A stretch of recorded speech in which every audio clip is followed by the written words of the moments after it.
Hi, everyone. I'm Matt Pinto, and this is the Catholic Crypto Conference preview, where we're speaking to some very, very engaging people with some fascinating ideas. Some of these ideas really are new to our lexicon. My guests, Eddie Cullen and Karl Kilb from Crescite. I think I said that right. Did I, gentlemen? Correct.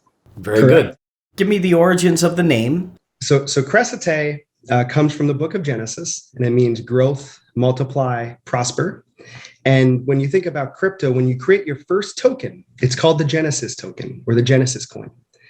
So there is already some connection between our faith to the crypto world without it even being there. They use the word Genesis. And for me, Crescite, I think, signifies what we want to do in the church is we want to grow. We want to use technology to grow our missions. What type of level of sea change are we talking about here? On a scale of 10, is this an 8? Is this a 6? Is this a 4?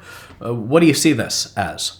Sure. And to me, it's very close to a 10. It's certainly between an 8 and a 10 in terms of a sea change. And when you think about it, Matt, at its core, technology, software really should solve problems.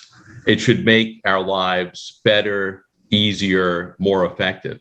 And in a big, big way, that's exactly what Web3 and blockchain are going to do. They're starting to do it, but people haven't really fully understood yet just what a massive impact this is going to be.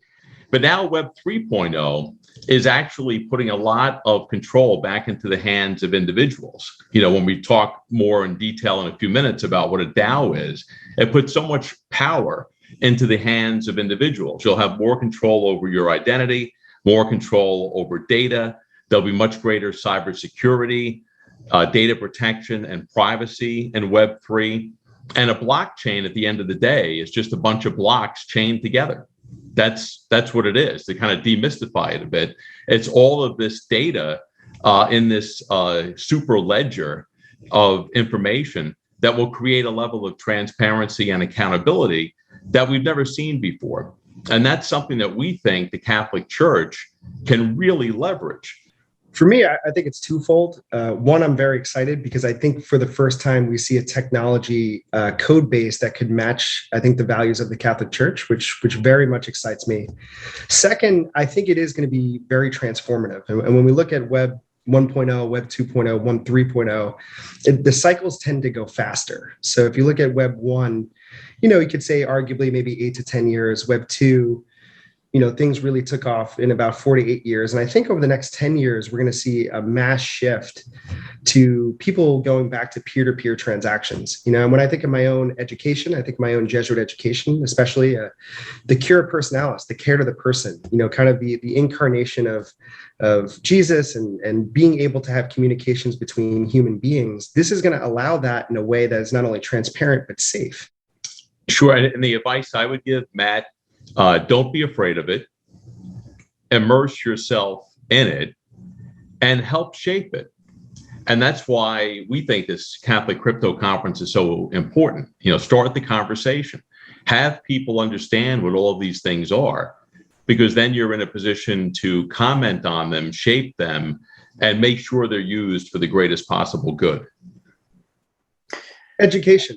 I think education is important. Just read about the technology, look at it through a technology lens. And what I mean by that is read articles, educate yourself, speak with individuals, speak with, I'm from New York City, speak with someone from a church in, the West Coast or overseas. And hey, how do you feel about blockchain? Well, I'm not sure about this, but I want to explore it. And I think the natural curiosity we have as Christians and as Catholics lends itself to this technology. But I would say educate yourself and have conversations. And that's why this conference is great. Start the conversation, educate yourself, and things will naturally progress technologically. I think we're replicating how Jesus treated people and how he created a blueprint for that. And I think that is what could be a Catholic type metaverse, where we're actually helping Catholic causes and missions and churches and helping build more churches. I think that is an environment that I want to be with, but the rabbit hole is very real. That's why educating yourself is important. In this manner, at least, you have chosen to be not afraid and to charge forward. So I wish you the very best. So thank you. We appreciate it. Thanks, Matt. You can visit the website at CatholicCryptoConference.com, and we would love to see you there.